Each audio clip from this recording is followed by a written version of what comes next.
Bismillahirrahmanirrahim. Assalamualaikum warahmatullahi wabarakatuh.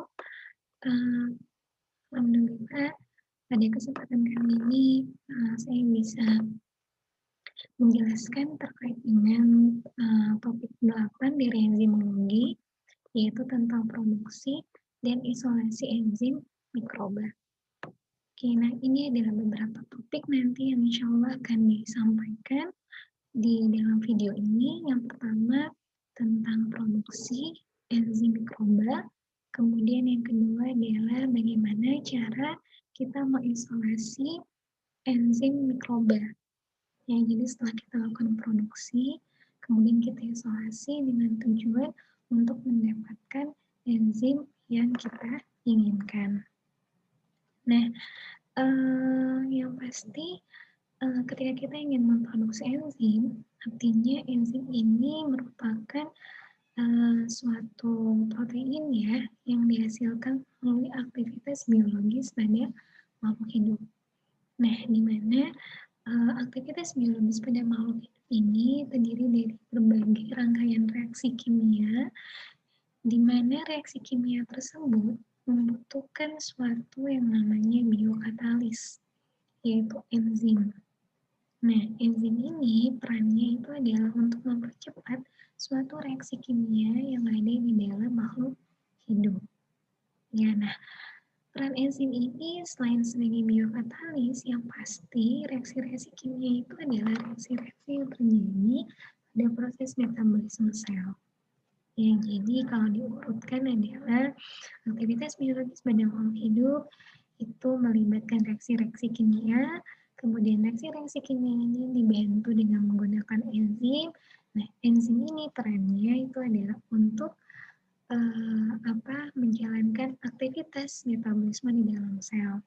Di mana metabolisme di dalam sel ini yang kita tahu banyak, ya ada metabolisme makro-makromolekul seperti karbohidrat, metabolisme lipid, asam nukleat, ya. Nah, semua metabolisme tersebut pada intinya adalah untuk mempertahankan bagaimana makhluk hidup itu dapat beraktivitas. Contoh misalnya pada manusia, aktivitas biologis yang melibatkan reaksi kimia pada makhluk hidup, yaitu pada manusia, tujuannya tidak lain adalah untuk menghasilkan energi. Nah, bagaimana dengan misalnya tumbuhan? Salah satu aktivitas biologis pada tumbuhan itu adalah contohnya adalah fotosintesis. Ya, perannya untuk apa? Perannya itu adalah untuk menghasilkan nutrisi bagi tumbuhan itu sendiri. Kemudian kalau pada mikroba untuk apa? Salah satunya adalah untuk pertumbuhan biomasa selnya. Artinya untuk meningkatkan pertumbuhan sel mikroba itu sendiri. Ya, jadi ini ya overview atau sedikit gambaran ya terkait dengan apa yang sebenarnya akan kita pelajari pada kesempatan kali ini. Nah, karena kita belajar tentang bagaimana kita memproduksi dan mengisolasi enzim, maka sebelumnya kita harus mengetahui bahwa sebenarnya sudah lebih dari 2000 enzim itu diisolasi dan kemudian dikarakterisasi. Nah, dikarakterisasi itu maksudnya itu adalah ketika enzim itu sudah diproduksi, maka enzim itu harus kita karakterisasi sesuai dengan sifat sesuai dengan sifat spesifiknya. Ya, jadi misalnya bagaimana aktivitasnya, bagaimana pH-nya, bagaimana suhunya, kemudian apa fungsi dari enzim itu sendiri. Ya.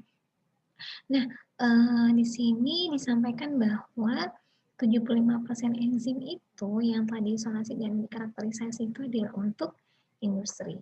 Nah, salah satunya adalah enzim-enzim yang bekerja secara termasuk pada kelas hidrolase. Ya, artinya dia berperan melalui reaksi hidrolisis. Ya. Nah, kemudian sekitar 40% dari enzim yang dikomersialkan itu merupakan enzim pendegradasi protein. Nah, kemudian mayoritas enzim yang diproduksi secara industri itu ada sebagai pangan, ada sebagai deterjen, tekstil, dan kulit. Dan ternyata memang untuk industri pangan itu lebih banyak ya dibandingkan dengan industri yang lain. Nah, kemudian sumbernya. Nah, jadi sumber enzim itu ada dari tanaman, dari hewan, kemudian dari mikroba. Ya, nah dari mikroba ini banyak dimanfaatkan. Nah, kenapa banyak dimanfaatkan? Nanti akan dibahas di slide selanjutnya. Nah, ini adalah tahapan umum untuk memproduksi enzim secara mikrobial, artinya enzim itu diproduksi melalui metabolisme mikroba. Ya, yang pertama kita lakukan isolasi mikroba terlebih dahulu, artinya kita harus mendapatkan mikroba yang memang potensi untuk menghasilkan enzim yang kita inginkan. Kemudian screening di sini maksudnya itu adalah kita harus mengetahui bahwa mikroba yang akan kita gunakan itu sudah memiliki kita harus melakukan studi literatur ya yang pastinya. Bagaimana media tumbuhnya, kemudian bagaimana pH optimumnya, bagaimana suhunya, kemudian apakah dia termasuk mikroba aerob atau anaerob, nah itu harus kita ketahui. Ya, sehingga proses screening di sini itu adalah untuk mengetahui bagaimana cara kerja dari mikroba itu sendiri. Nah, kemudian tahap fermentasi. Tahap fermentasi ini tahap produksi. Ya, jadi ketika kita ingin memproduksi enzim, ya, kita melakukan proses fermentasi. Nah, fermentasi ini adalah metabolisme mikroba di mana nanti dia akan memanfaatkan media tumbuhnya yaitu untuk meningkatkan biomasa selnya. Nah, selain dia dapat meningkatkan biomasa selnya, maka sel mikroba itu sendiri juga akan sekaligus menghasilkan atau memproduksi enzim-enzim, ya. Nah, kemudian yang keempat adalah peningkatan rendemen enzim. Artinya di sini kita meningkatkan produksi enzim itu sendiri. Ya, artinya kita ingin mendapatkan konsentrasi enzim yang pastinya lebih tinggi, ya, melalui tahapan produksi ini. Jadi ini tahapan produksi enzim secara mikrobial. Nah, kemudian bagaimana cara meningkatkan rendemen enzim? Karena ini yang menjadi kunci ya ketika kita melakukan produksi enzim, ya. Kemudian ketika kita ingin mengisolasi, yang pasti kita harus tahu dulu bagaimana cara meningkatkan rendemen enzimnya. Yang pertama kita mengembangkan media fermentasinya. Nah, ini berkaitan dengan optimasi media fermentasi. Ya, jadi kita harus tahu bahwa ketika mikroba ini digunakan untuk proses produksi, maka kita harus tahu media fermentasinya. Sumber nutrisi yang digunakan oleh mikroba ini apa-apa saja. Ya, sumber nitrogennya, sumber karbohidratnya, kemudian mineral dan sebagainya. Ya, maka itu harus kita ketahui. Kemudian pemurnian hasil fermentasi ini termasuk dari hasil ketika kita sudah melakukan proses produksi, maka kita harus tahu bagaimana cara mendapatkan enzim yang murni. Ya, misalnya dengan pemurnian dengan menggunakan kromatografi atau misalnya dengan sentrifugasi yang jadi tergantung dengan karakteristik dari enzim yang kita inginkan. Nah, kemudian yang ketiga, perbaikan galur mikroba penghasil enzim, artinya ketika kita sudah mengetahui enzim yang akan kita produksi, kemudian kita tahu bahwa enzim itu dihasilkan oleh mikroba tertentu, maka cara memperbaiki galur mikroba salah satunya itu adalah dengan rekayasa genetika. Ya, artinya kita melakukan teknik rekayasa, ya artinya kita bagaimana cara meningkatkan kerja dari mikroba ini untuk menghasilkan suatu enzim tertentu ya dengan melakukan rekayasa genetika, ya. Nah, enzim yang diproduksi itu kan tadi banyak sumbernya. Jadi ada dari tumbuhan, hewan, dan mikroba. Nah, yang dari mikroba ini memang lebih banyak dimanfaatkan. Kelebihannya apa? Yang pertama, kita dapat melakukan produksi dalam jumlah yang besar. Kemudian kondisi pertumbuhan artinya kita dapat medianya akan jauh lebih ekonomis karena kita menggunakan mikroba. Kemudian waktu produksi yang singkat. Kemudian dapat kita kontrol. Artinya sebelum kita melakukan proses fermentasi, kita harus tahu dulu ya bagaimana fase pertumbuhan dari mikroba itu sendiri. Nah, ingat bahwa fase pertumbuhan mikroba itu ada 3, ada fase lat, ada fase log, dan ada fase stasioner. Nah, Pada tahap fase stasioner itu adalah tahap ketika mikroba ini hampir menuju ke kematian. Nah, rata-rata enzim itu diproduksi di fase stasioner. Nah, kita harus mengetahui kapan si mikroba ini dia mencapai kondisi stasioner. Ya, sehingga memang rata-rata waktu produksi dari atau waktu pertumbuhan mikroba itu memang singkat. Ya, ada yang 3 hari, ada yang bahkan cuma 2 hari, ada yang sampai seminggu. Nah, sehingga ketika kita melakukan produksi, kita tidak membutuhkan waktu sampai berbulan-bulan. Ya, kemudian kita dapat kontrol, data kita kontrol artinya ya kita dapat memantau terus bagaimana pertumbuhan dari si mikroba ini sendiri. Ya, jadi ketika misalnya ketika kita tahu bahwa mikroba ini sangat lama sekali nih di fase menuju fase eksponensial. Artinya yang kita harus ketahui kemungkinan dia tumbuhnya atau kemungkinan juga sumber nutrisi lain tidak terpenuhi. Sehingga ketika kita sudah mengetahui fase pertumbuhannya, kemudian kita bisa mengetahui kapan dia di fase log, kapan dia di fase stasioner, maka itu dapat kita kontrol.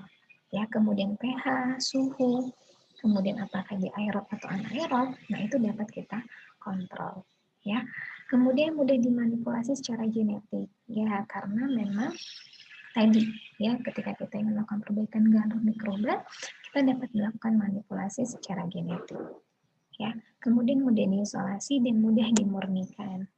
Ya, kemudian dibandingkan sumber enzim dari tumbuhan dan hewan, ya jadi mikroba ini dia kalau dibandingkan dengan tumbuhan dan hewan itu tumbuhan dan hewan banyak senyawa-senyawa yang dapat mengganggu aktivitas enzim ya karena pada tumbuhan apalagi itu banyak mengandung metabolit sekunder ya seperti ada senyawa fenolik atau senyawa-senyawa yang lain ya yang ada pada tanaman.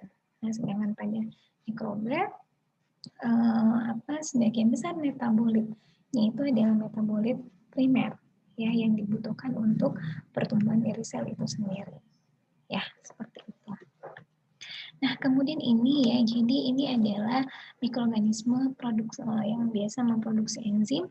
Ya, jadi ada bakteri dan Actinomycetes, ini contoh-contoh spesiesnya. Kemudian ada fungi, ada kamir, jadi fungi.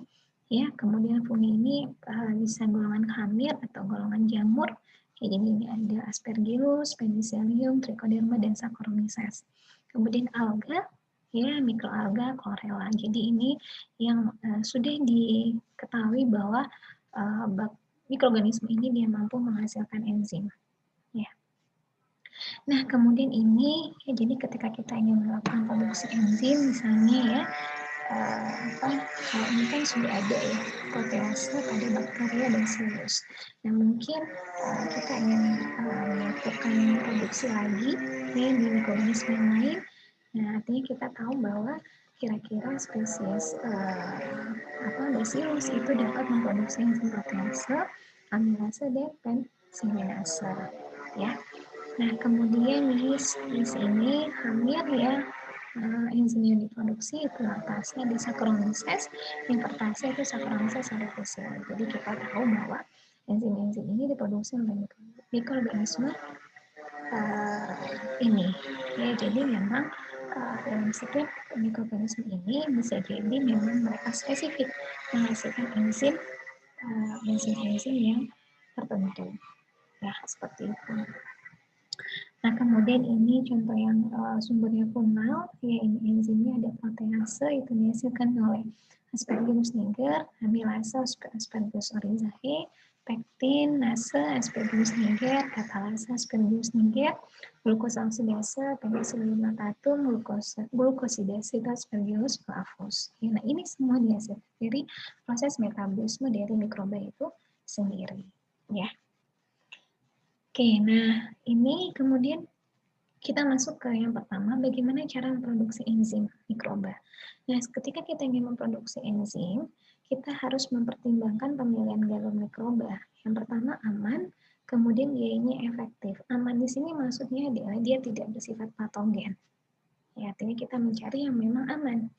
Gitu. Yang aman artinya boleh dikonsumsi, artinya dia sifatnya aman bagi manusia, ya. Jadi contohnya kayak Saccharomyces kan, biasanya sebagai ragi. Nah itu ternyata bisa digunakan untuk menghasilkan suatu enzim hipotase.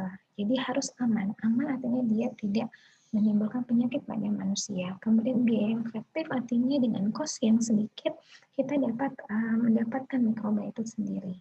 Ya, karena kita tujuan untuk industri yang pasti ketika akan diaplikasikan ke industri maka sebelum dikomersialkan kita harus berusaha mencari biaya yang minimal. Ya.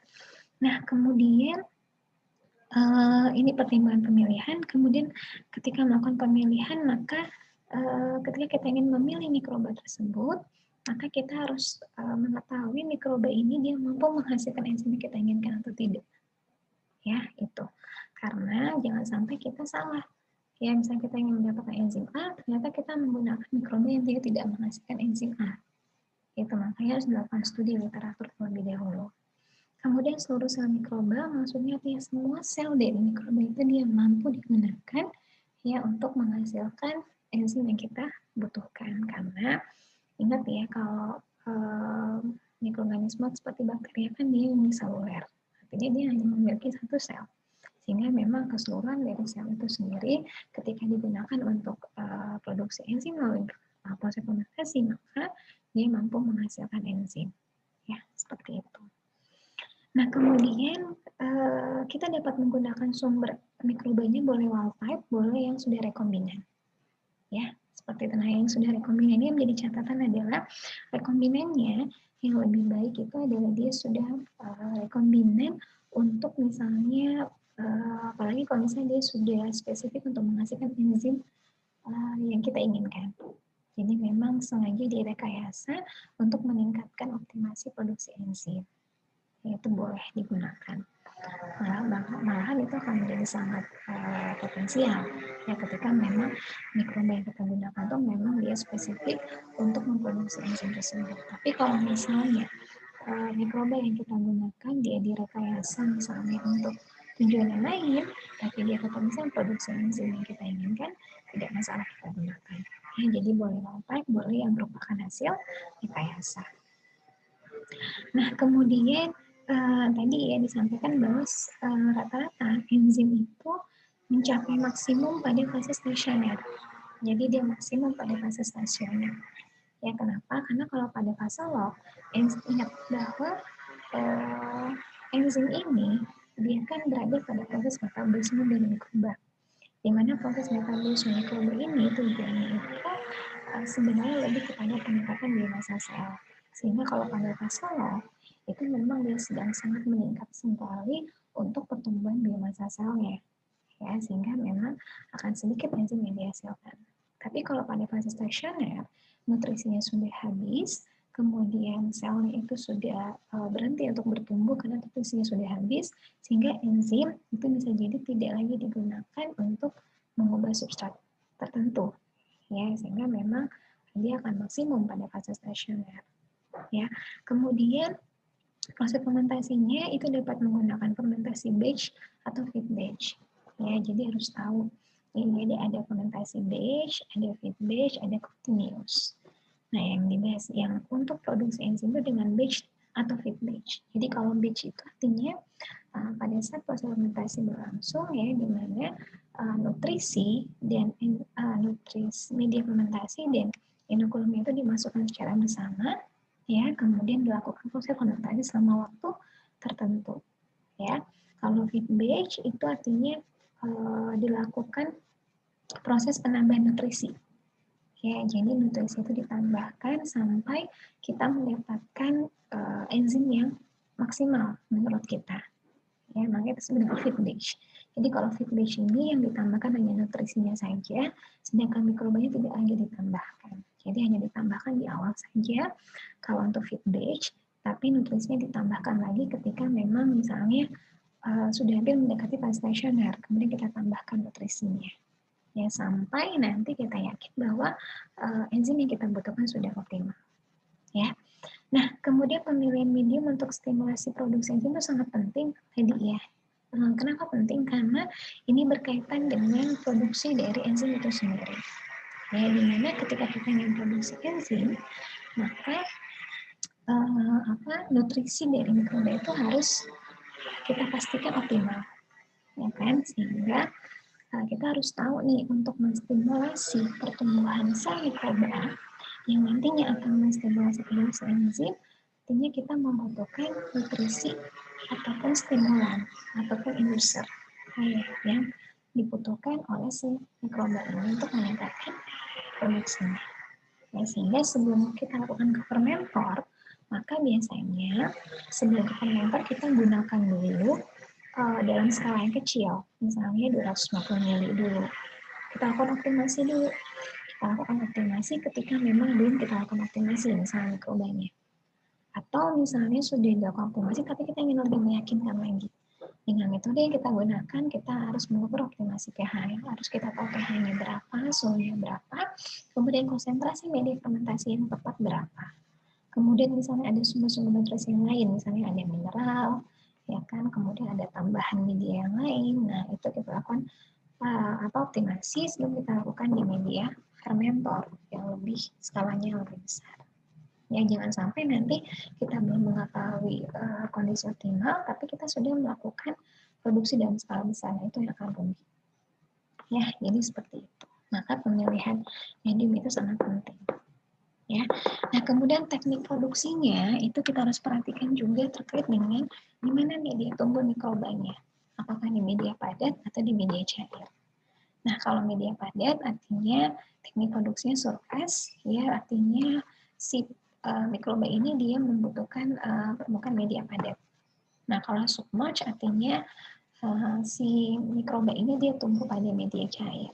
Nah, kalau misalnya pada submerge, media cair itu akan lebih menguntungkan, ya karena selain penanganannya mudah, ya kita dapat menggunakan volume yang banyak, ya. Nah, ini bagaimana kita melakukan produksi enzim. Ya, jadi yang pertama kita akan preserve inokulum dulu. Jadi inokulum ini maksudnya mikrobanya. Ya, jadi mikroba itu biasanya untuk waktu yang lama disimpan pada suhu minus 80 di gliserol. Ketika akan kita gunakan, kita harus remajakan terlebih dahulu. Artinya kita harus menghidupkan dulu nih mikrobanya. Sama halnya ya, ketika orang tertidur, kita harus bangunkan dulu. Apalagi kalau tertidur panjang. Artinya kan ada beberapa kali proses adaptasi lingkungan. Sama halnya dengan mikroba, ya ketika dalam tidur yang panjang, kita harus lakukan dulu adaptasi berulang-ulang. Ya, jadi yang pertama, ketika di gliserol, kita tumbuhkan dulu di media cair, kemudian kita tumbuhkan di media padat. Setelah di media padat, kemudian kita lakukan kita ambil single koloninya, ya, kemudian kita lakukan sistem kuadran. Ya, pasti sudah tahu di mikrobiologi dasar ya. Kemudian dari sistem kuadran itu kita ambil single koloni, kita tumbuhkan di media cair. Nah, ketika sudah kita tumbuhkan di media cair, baru ini kita lakukan lagi pertumbuhan di media cairnya. Ini kita sebut dengan preserve inokulum. Ya, jadi preserve inokulum itu artinya dia memang sudah siap untuk dipindahkan ya ke media tumbuh. Ya, media tumbuh baru sebelum dia dipindahkan ke media fermentasi. Ya, nah jadi setelah di preserve inokulum, kita lakukan perkembangan inokulum. Tujuannya itu adalah untuk memperbanyak lagi. Ya, jadi kita lakukan pertumbuhan lagi yang lebih banyak. Ya, jadi biasanya kita ambil 1% atau 10% dari sini, ya, kemudian kita pindahkan ke media yang baru. Jadi kita tumbuhkan lagi, makan sebenarnya inokulum development, artinya kita perbanyak lagi inokulumnya. Nah, kemudian baru kita lakukan pemindahan ke inoculation tank, ya, jadi kita pindahkan ke ke tangki inokulum ya, di mana di sini ada ada media tumbuhnya juga, ya. Nah, kemudian di sini dia akan siap untuk dipindahkan ke fermenter. Nah, di fermenter ini di sini sudah ada media fermentasinya, ya. Jadi bisa dilakukan pengambilan persentase, ya, misalnya lakukan persentase 10% atau 20% atau semuanya dipindahkan ke fermentor. Jadi tergantung metode yang digunakan. ya, seperti itu.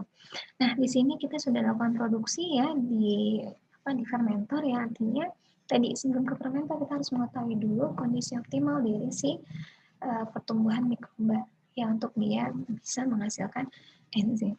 Nah, di sini setelah dilakukan fermentasi dalam skala besar, kita lakukan isolasi ya. Nah, isolasi ini dilakukan dengan penghancuran sel, kemudian kita lakukan filtrasi atau pemisahan ya. Kita pisahkan komponen-komponen yang tidak dibutuhkan, yang kita hanya ingin mengambil si enzimnya saja. Kemudian kita akan treatment dengan garam. Ingat prinsip pengendapan oleh garam ya, bahwa ketika ada garam pada konsentrasi yang tinggi maka protein akan mengendap ya, sehingga kita dapat memproduksi protein ataupun enzim yang murni ya, maksudnya ya belum murni sebenarnya, tapi setidaknya itu sudah dihilangkan dari pengganggu-pengganggu yang lain.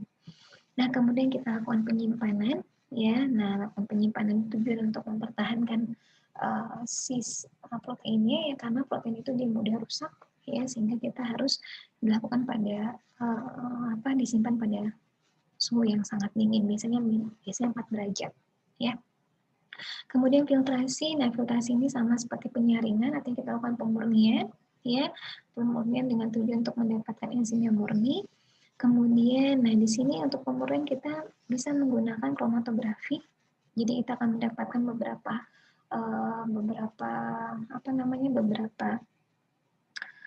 suspensi enzim ya.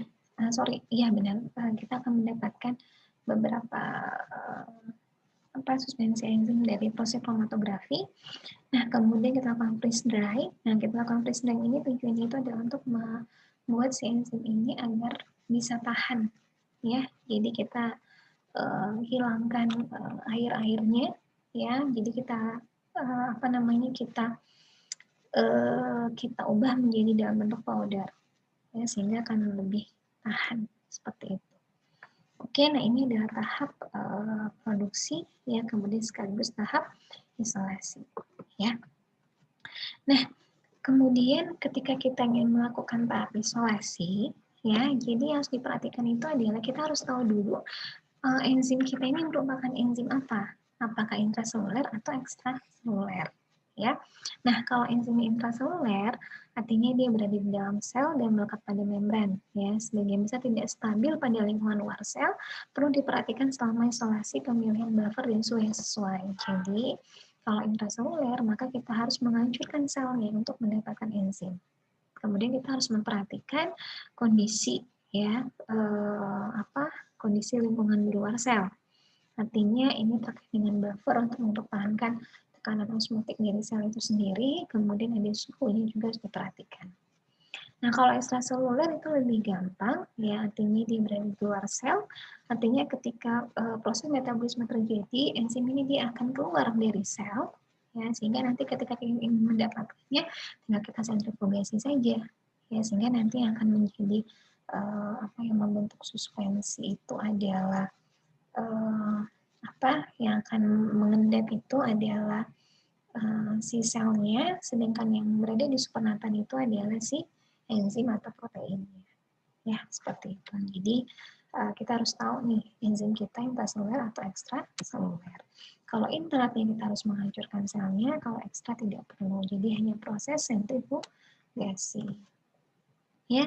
Nah, kemudian tahap isolasi enzim tujuannya itu adalah kita ingin mendapatkan konsentrasi enzim yang tinggi, kemudian kita juga mengharapkan bahwa tidak ada komponen protein yang lain. Ya, maka kita harus lakukan proses isolasi. Ya, seperti itu, karena yang kita inginkan kan hanya enzim yang kita butuhkan. Ya, ingat bahwa ketika kita melakukan proses penghancuran sel, maka yang kita hilangkan itu hanyalah selain protein kan. Jadi RNase, kemudian molekul-molekul yang lain ya, kemudian DNA itu semuanya kita buang, tapi protein yang kita dapat. Tapi masalahnya apakah protein itu ada enzim kita inginkan atau tidak? Nah, itu yang harus kita lakukan uji. Ya, sehingga tahap isolasi ini tujuannya itu adalah mendapatkan konsentrasi enzim, kemudian kita juga menginginkan bahwa yang kita isolasi itu memang enzim yang kita butuhkan. Ya, seperti itu. Nah, ini ya jadi hal-hal yang perlu diperhatikan dalam isolasi. Ya, yang pertama tujuannya harus jelas ya, apakah untuk medis dan penelitian, kemudian apakah untuk industri. Kalau untuk medis dan penelitian artinya kita harus memperhatikan tingkat kemurnian yang tinggi. Ya, perlu teknologi isolasi atau pemurnian yang tinggi sehingga memang efeknya itu ke cost. Tapi kalau industri tidak terlalu murni, ya murah dan tingkat perolehan rendemennya juga bisa kita harapkan tinggi. Jadi dengan cost yang rendah, kita harapkan dapat mendapatkan rendemen yang tinggi. Ya, jadi tergantung tujuannya. Kalau untuk medis, untuk makhluk hidup, jadi harus benar-benar murni. Tapi kalau untuk industri, boleh tidak terlalu murni. Ya, tinggal kalau misalnya kita mengetahui aktivitasnya, artinya kan kita bisa mengukur nih, kira-kira dengan dengan konsentrasi enzim segini, kita akan mendapatkan produk berapa. Gitu. Jadi kalau misalnya orang yang bekerja di industri, dia sudah mengetahui kira-kira sudah ada gambaran berapa produk yang akan dihasilkan dari enzim yang dia gunakan. Ya, seperti itu.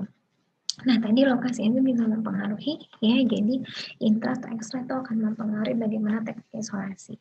Sumber, ya, kita harus perhatikan tumbuhan, hewan, ataupun mikroba. Nah, kemudian yang keempat adalah karakteristik enzim ini, artinya tujuannya itu ada kita yang mengetahui apakah enzim ini stabil. Ya, karena ini terkait dengan ketika kita akan menggunakan enzim ini setelah kita isolasi.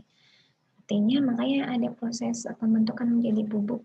Tujuannya itu adalah untuk tadi mempertahankan kestabilan dari enzim. Jangan sampai enzim itu mengalami kerusakan, kemudian kita juga harus memperhatikan suhu dan pH kerja dari enzim ini. Ya, karena setiap enzim itu dia spesifik. Ya kan, kerjanya spesifik. Sehingga ketika kita lakukan isolasi, ketika kita lakukan produksi, isolasi, nah kita harus mengetahui, ya harus kita karakterisasi enzim yang kita peroleh. Ketika kita sudah berhasil mengkarakterisasi, kita bisa mematenkan, kita kan, karena ini yang kita dapatkan. Gitu. Oke ya, gitu. Nah, ini langkah-langkah dasar ya ketika kita melakukan isolasi mikroba. Yang pertama, kita lakukan sentrifugasi ya pada 16.000 G biasanya. Ya, jadi tergantung bisa di bawah, bisa di 16.000 G. Kemudian metode yang digunakan untuk merusak sel disesuaikan sumber enzim atau enzim yang ingin diperoleh. Ya, jadi diperhatikan, disesuaikan apakah di intra atau ekstra. Ya, kalau intra artinya kita harus melakukan pengerusakan sel ya dengan teknik apa? Apakah dengan mekanik saja, apakah dengan biologis juga, ataupun juga dengan kimiawi. Jadi kita harus tahu. Ya, nah kemudian untuk perusakan sel banyak alat yang bisa digunakan. Ya, ini ada homogenizer, ada sonikasi, ada bead mill. Nah, kemudian untuk proses filtrasi, artinya ini ada tahap untuk kita mendapatkan enzim yang murni, kita gunakan filter dengan ukuran 0,22 mikrometer. Ya, jadi memang ukurannya kecil.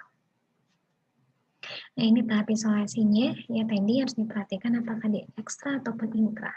Kalau intra tentunya harus ada pemecahan sel, biasanya dengan sonikator ya, jadi kita lakukan proses pemecahan, tapi kalau misalnya lebih efektif, ya kita tambahkan misalnya enzim, ya kita tambahkan lagi senyawa-senyawa kimia, baru kita sonikator. Ya, jadi itu akan mempercepat proses perusakan sel. Nah, tapi kalau ekstra, ya enzim ekstra tinggal kita filter, kemudian dapat larutan enzimnya, ya. Nah, kalau di filternya maksudnya yang tersisa itu adalah biomasa selnya. Nah, sebenarnya kemudian yang di supernatant itu adalah larutan enzim. Ya, sama ketika di intra, ya kita hancurkan selnya, kemudian kita filter, ya atau kita sentrifugasi. Ya, nah yang tertinggal itu adalah selnya, kemudian supernatant larutan enzim.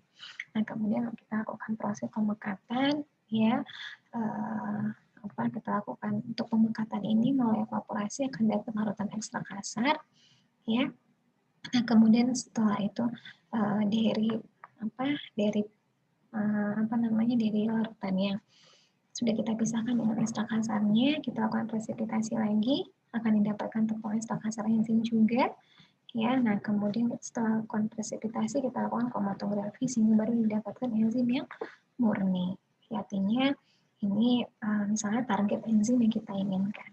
Ya, sehingga nanti ketika kita ingin melakukan uji aktivitas, maka semua larutan ini harus kita lakukan uji, baik SK kasarnya, tepungnya, dan enzim murninya. Kemudian kita lihat bagaimana aktivitas dari enzim yang kita yang kita inginkan. Nah, kalau misalnya aktivitasnya tinggi di sini, artinya memang bisa kita katakan bahwa kita sudah mendapatkan enzim yang kita inginkan. Ya, seperti itu. Maka yang menjadi penentu itu adalah aktivitas dari enzim. Ya, jadi sudah dipelajari ya di UTS bahwa kita harus mengetahui bagaimana mencari aktivitas enzim. Ya, kemudian kita juga harus menentukan kinetika enzimnya. Di mana kinetika enzim itu kita akan mendapatkan nilai Km, Vm. Nah, itu akan menunjukkan bagaimana kinerja dari si enzim. Ya. Nah, ini metode isolasinya bisa secara fisik, artinya dengan perusakan secara mekanik. Kalau secara biologis, artinya kita menggunakan bahan-bahan yang merusak dinding sel, misalnya dari enzim, ya. Jadi dia melisis sel, ataupun secara kimiawi dengan kita menambahkan pelarut-pelarut yang dapat mengganggu sintesis dinding sel, ataupun juga mengganggu tekanan osmotik dari sel itu sendiri. Ya, jadi metode isolasi ini tuh bisa kombinasi ketiganya, bisa salah satu. Ya, tapi biasanya sih kalau untuk intra kemungkinan akan menggabungkan antara tiga metode ini. Ya, seperti itu. Nah, ini ya, jadi banyak secara fisik ya. Jadi secara fisik ini ada menggunakan liquid ya, jadi medium liquidnya. Artinya kita kalau misalnya liquid, artinya kita lakukan alat dengan banyak ya, dengan fan press, freeze atau thawing ya. Nah, kalau dia solid kita gunakan ball mill ya, nanti bisa dicari bentuknya seperti apa. Jadi ini kayak bola-bola kristal ya yang dia mampu bisa menghancurkan ya. Kemudian ditekan ya, alat press ya. Nah, ini secara fisik. Nah, kalau secara kimia, artinya kita menggunakan menggunakan senyawa-senyawa kimia atau larutan kimia yang sifatnya itu dapat mengganggu interaksi atau mengganggu interaksi. Bukan mengganggu interaksi, tapi mengganggu tekanan osmotik pada sel, ya, atau misalnya mengganggu mengganggu sintesis dinding sel. Nah, itu juga bisa dengan menggunakan senyawa kimia. Nah, kalau secara biologis ini artinya jadi bisa menggunakan enzim ya, enzim yang dia dapat merusak dinding sel ya. Nah, kemudian juga dapat menggunakan senyawa-senyawa yang dia dapat menghambat sintesis dinding sel. Ya, seperti itu. Jadi ini bagaimana cara menghancurkan dinding sel pada mikroba. Ya, seperti itu. Sehingga proses-proses ini adalah tahap-tahap yang digunakan untuk melisis dinding sel itu sendiri. Nah, itu ya terkait dengan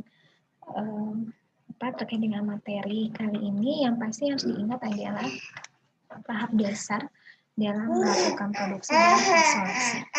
Ya, itu yang harus diperhatikan. Baik, mungkin itu saja ya dari saya. Kalau ada pertanyaan boleh nanti di WhatsApp group ya. Saya akhiri. Terima kasih. Assalamualaikum warahmatullahi wabarakatuh.